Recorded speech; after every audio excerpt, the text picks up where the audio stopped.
Hi, welcome back to the Best Travel channel. My name is Gareth and I'm here in Blackpool today. It's a lovely day for it. Let's see what we can find.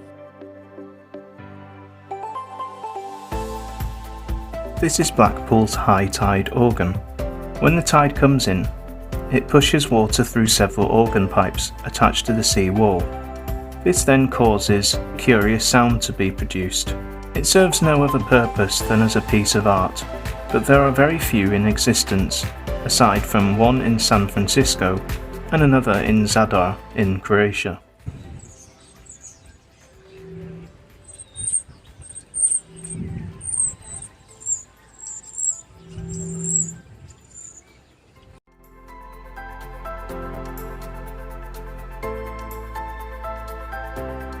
Inspired by the world-famous Eiffel Tower, Blackpool Tower opened 7 years after its French cousin, in 1894. It is currently the 139th tallest tower in the world. It was started by Charles Tuck from West Yorkshire and James Maxwell from Haslingden, but both men died before the tower could be fully complete. The finishing touches, such as electricity, were added by a Mancunian-based engineering group. It was some £40,000 over budget, since it required extra iron to make it safe. And since the iron hadn't been painted, the sea air corroded the metalwork. It took 4 years to replace and paint the tower. It now takes 7 years. Tourist attractions sit at the base, while the upper levels include a glass floor and an iconic ballroom, which is featured on every nana's guilty pleasure, Strictly Come Dancing. The famous Blackpool seafront has 3 piers, of which North Pier is the oldest. It was built on foundations made from dug-up material that were left from the construction of the railway line, and was inspired by Southport Pier, 34 miles along the coast. Eugenius Birch designed the pier, and it is the oldest of 5 piers by Birch still in existence. 9 others all met their demise at the hands of storms, off-course ships in storms, or aerial bombings during the war. A pavilion was built on the pier's head a decade later, only to be twice destroyed by fire. Shops and an arcade were added shortly after the turn of the 20th century. In 1936, a pleasure steamer crashed into the midsection of the pier and left visitors at the pierhead cut off from the mainland.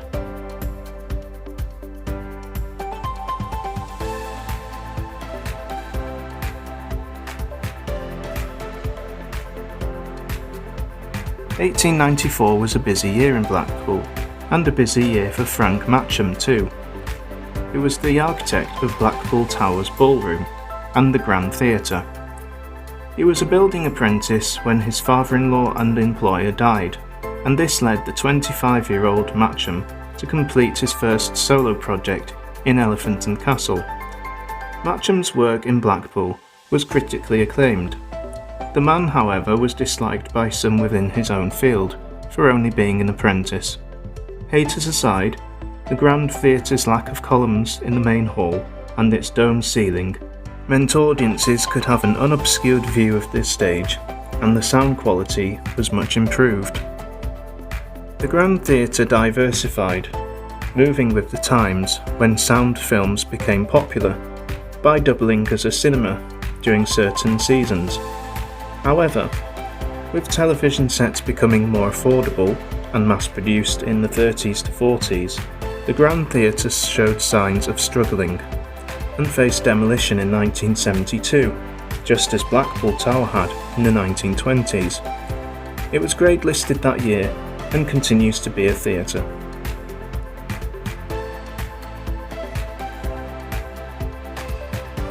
This is the former post office in Blackpool.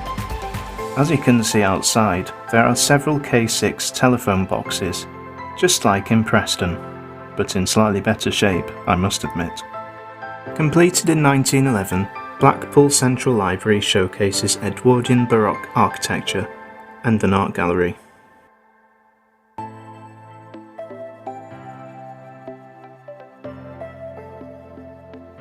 Funny Girls is the former Odeon cinema, which was built in the mid-1930s. During its time as a cinema, It could hold 3,000 people. It became the Funny Girls show bar in 2002 and was opened by TV and film actress Joan Collins. Visitors from around the world enjoy the camp cabaret at Funny Girls, and it's said that if you want a personal waitress at the bar, you have to book several months in advance. Jewish communities grew in Manchester and Liverpool in the late 1700s. Their status under British law meant that they had no right to own property. Many made a living as market traders, tailors, shoe menders and glaziers. Following the Peterloo massacre, which you may remember from my video of Manchester, attitudes changed and Jews were able to establish stronger communities, with synagogues in Blackburn, Prestwich, St Anne's and Preston. This synagogue, the United Hebrew Congregation, was opened in 1926 for the Ashkenazi community. It is built in an impressive Byzantine design. Numbers dwindled, and it was closed in 2012. Stanley Park was opened in 1926 and cost a price similar to Blackpool Tower, a modern equivalent of just under £15 million. It features a rose garden, an Italian garden made with Italian marble, and includes 2 lions made from casts of the Medici lions in Rome.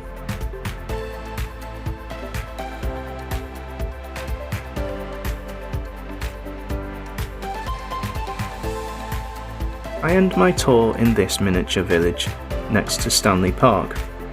So let's see what we can find, and hopefully not break, at Stanley Park's miniature village.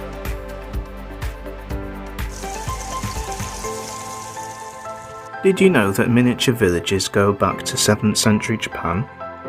It is said that Empress Suiko had a version of Mount Samaro in her garden, which was, according to some mythologies, the centre of the world.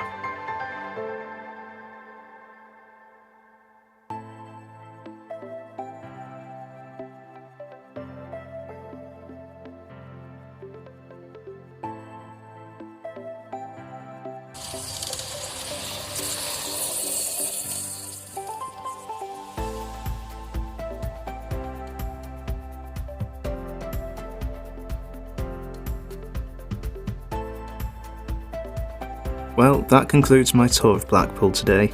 I hope you've enjoyed the video. I don't know where I'll be next, but wherever I am, I hope you join me. Take care, bye!